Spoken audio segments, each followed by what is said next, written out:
If you know anything about online gaming, then you have to know of Team Fortress 2.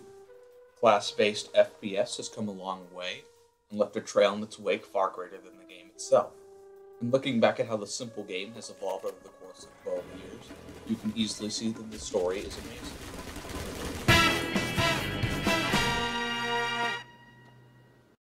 Team Fortress started off as a mod, or modification, for the game Quake by ID Software. Developed by a pair of Australian men, the mod featured several different playable classes, each with their own weaponry and playstyle. 9 of the classes now show their faces in the game today. They include the Scout, a fast reconnaissance class, the Soldier, a heavy assault class,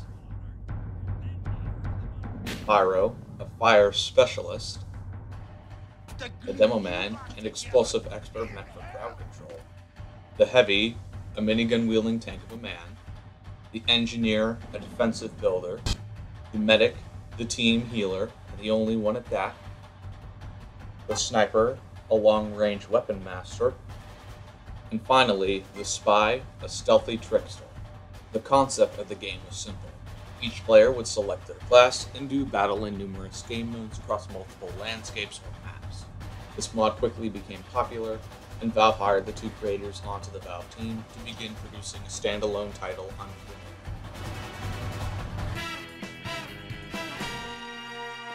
name. The early concept of the game, named Team Fortress Classic, was styled under an equivalent style to that used in Quake.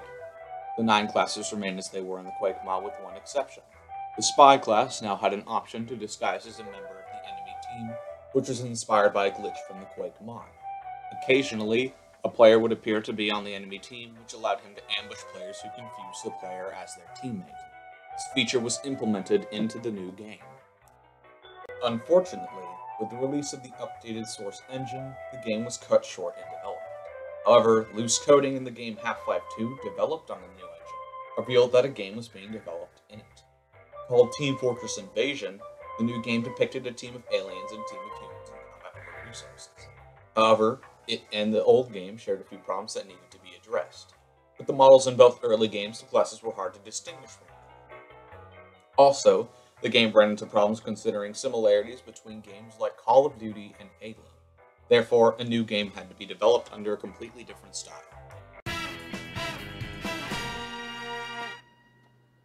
At the E3 conference in the year 2006, Team Fortress 2 was revealed with a style extremely similar to how it is today, featuring character models based around mid-20th century cartoonists such as Dean Cornwell.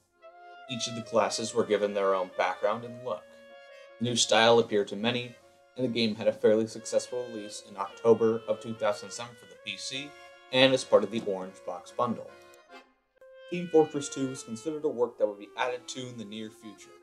In September of the game's launch, the first patches were added, mostly fixing bugs and tuning balance. However, on April 29th of 2008, the first large content patch was added. The patch featured numerous new gameplay items and a new map under the name of the patch. The Pyro update, released in June of the same year, added even more items. The same tune of additions followed with updates like the Heavy update and the Scout update. The significance of each patch quickly accelerated, and the trend did not stop yet. The Sniper vs. Spy update added one of the most profound items in gaming to this day: hats. As simple as it might seem, hats allow players to customize their character and show it off to their friends and other players. This would play an enormous role in the game's future. Shortly following the Sniper vs. Spy update was the first annual Scream Fortress, which introduced multiple Halloween-themed items into the game. These items were shortly changed so that they could only be used during the event. Next was the War update, and the trend carried on from there. After many years and many patches, the most significant patch to this day was implemented into the game, the Uber update. Hundreds of new items came with the patch, but there was something even more profound: the game became free to play. In a nutshell, free-to-play means that the entire game and all content is available to a player who has paid no money whatsoever.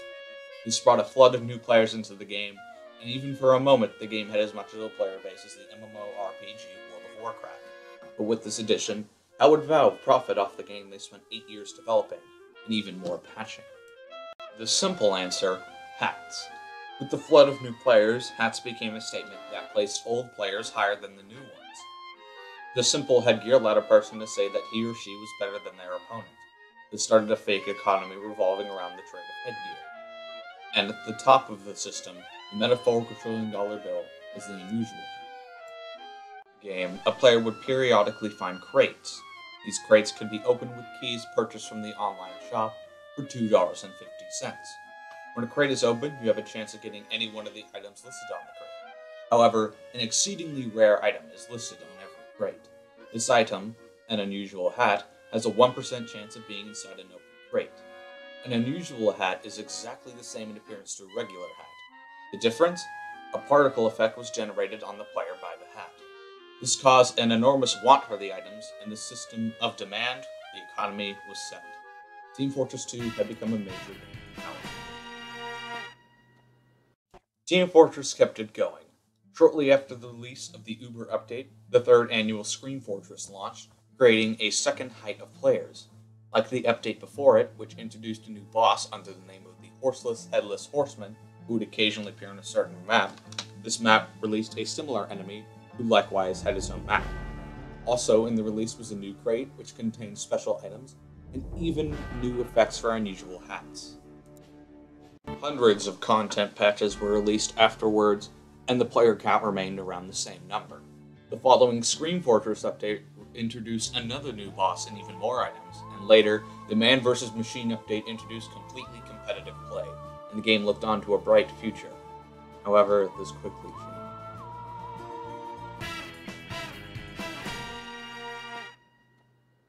In the winter of 2012, a game known as League of Legends launched. The game quickly gained an uprise of followers, and unfortunately for Valve, that meant people playing that game instead of theirs.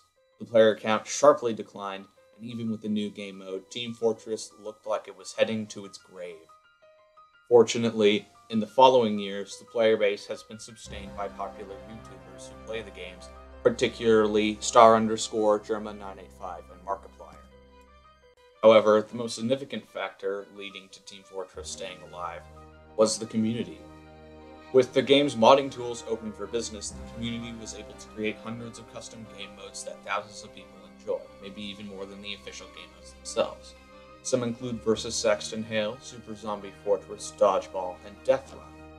In addition, in recent patches, community-made items have been added to the game in the Steam Workshop.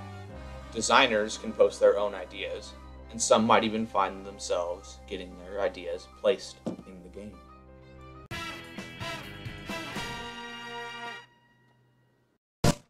Back at what we have covered, it is now easy to see how the idea of Team Fortress has evolved into what it is today. Even if you aren't a gamer, the tale of the 9 classes is something to respect. What we covered has opened your mind. Why not pull up a chair, grab a hat,